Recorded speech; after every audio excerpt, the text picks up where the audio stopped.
اعوذ باللہ من الشیطان الرجیم بسم اللہ الرحمن الرحیم۔ شروع اللہ رب العزت کے نام سے جو بڑا مہربان نہایت رحم کرنے والا ہے۔ روایت ہے کہ حضرت داؤد علیہ السلام کی قوم کے 70,000 آدمی عقبہ کے پاس سمندر کے کنارے ایلا نامی گاؤں میں رہتے تھے، اور یہ لوگ بڑی فراخی اور خوشحالی کی زندگی بسر کرتے تھے۔ اللہ تعالیٰ نے ان لوگوں کا اس طرح امتحان لیا کہ ہفتے کے دن مچھلی کا شکار ان لوگوں پر حرام فرمایا، اور ہفتہ کے باقی دنوں میں شکار حلال فرما دیا، مگر اس طرح ان لوگوں کو آزمائش میں مبتلا فرما دیا کہ ہفتے کے دن بے شمار مچھلیاں آتی تھیں اور دوسرے دنوں میں نہیں آتی تھی۔ تو شیطان نے ان لوگوں کا یہ ہیلا بتا دیا کہ سمندر سے کچھ نالے نکال کر خشکی میں چند حوض بنا لو، اور جب ہفتے کے دن ان نالیوں کے ذریعے مچھلیاں حوض میں آ جائیں تو نالیوں کا منہ بند کر دو، اور اس دن شکار نہ کرو، بلکہ دوسرے دن آسانی کے ساتھ ان مچھلیوں کو پکڑ لو۔ ان لوگوں کو یہ شیطانی ہیلا بازی پسند آ گئی، اور ان لوگوں نے یہ نہیں سوچا کہ جب مچھلیاں نالیوں اور حوض میں مقید ہو گئیں تو یہی ان کا شکار ہو گیا، تو ہفتے ہی کے دن شکار کرنا پایا گیا جو ان کے لیے حرام تھا۔ اس موقع پر ان یہودیوں کے 3 گروہ ہو گئے۔ نمبر 1، کچھ لوگ ایسے تھے جو شکار کے اس شیطانی ہیلا سے منع کرتے رہے اور ناراض و بیزار ہو کر شکار سے باز رہے۔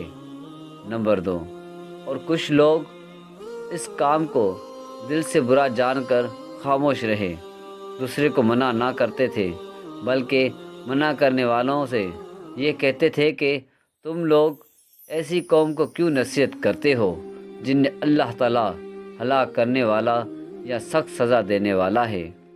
نمبر 3، اور کچھ وہ سرکش نافرمان جنہوں نے حکم خداوندی کی اعلانیہ مخالفت کی اور شیطان کی ہیلا بازی کو مان کر ہفتے کے دن شکار کر لیا اور ان مچھلیوں کو کھایا اور پچا بھی لیا۔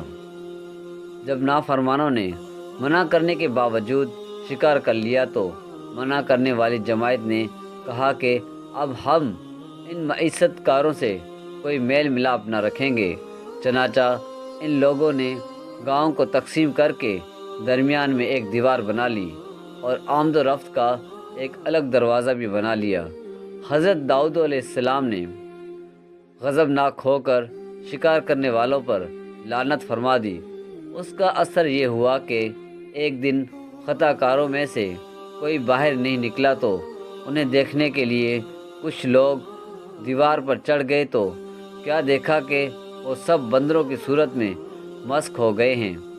اب لوگ ان مجرموں کا دروازہ کھول کر اندر داخل ہوئے تو وہ بندر اپنے رشتہ داروں کو پہچانتے تھے اور ان کے پاس آ کر ان کے کپڑوں کو سونگھتے تھے اور زار و قطع روتے تھے، مگر لوگ ان بندر بن جانے والوں کو نہیں پہچانتے تھے۔ ان بندر بن جانے والوں کی تعداد 12,000 تھی۔ یہ سب 3 دن تک زندہ رہے اور اس درمیان میں کچھ بھی کھا پی نہ سکے، بلکہ یوں ہی بھوکے پیاسے سب کے سب ہلاک ہو گئے۔ شکار سے منع کرنے والا گروہ ہلاکت سے سلامت رہا، اور صحیح قول یہ ہے کہ دل سے برا جان کر خاموش رہنے والوں کو بھی اللہ تعالیٰ نے ہلاکت سے بچا لیا۔ میرے پیارے دوستوں، اگر یہ ویڈیو آپ کو پسند آئی ہو تو اس کو لائک کریں اور اپنے دوستوں کے ساتھ شیئر کریں، اور اگر آپ ہمارے چینل پر نئے ہیں تو ہمارے چینل کو سبسکرائب کریں اور بیل آئیکن پر کلک کریں، جس سے ہمارے تمام آنے والی نئی ویڈیوز آپ کی نوٹیفیکیشن میں آ جائیں گی۔ تو پھر ملتے ہیں انشاءاللہ ایک نئی ویڈیو میں، تب تک کے لیے اللہ حافظ۔